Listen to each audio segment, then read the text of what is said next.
Eccoci qua, siamo con il portiere di Forte, Riccardo Gnata. Allora, 3 punti importantissimi oggi qua a Montebello, una bella prestazione. Siete stati padroni del gioco, sicuramente una vittoria meritata.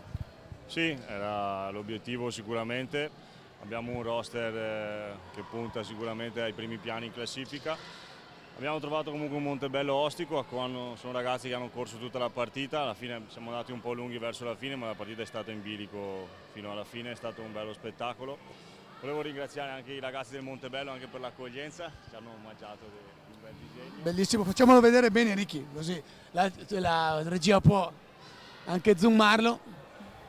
I nostri tifosi, piccoli tifosi, la nostra tifoseria di Monte è composta sicuramente esclusivamente da bambini. No, è veramente bello, comunque è uno sport che vive di passione, qui se ne respira tanta, faccio i complimenti al Montebello e vi auguro di continuare, di riuscire a fare un bel campionato. Io ti ringrazio Ricky, in bocca al lupo anche a voi, alla prossima. Grazie Riccardo Gnata.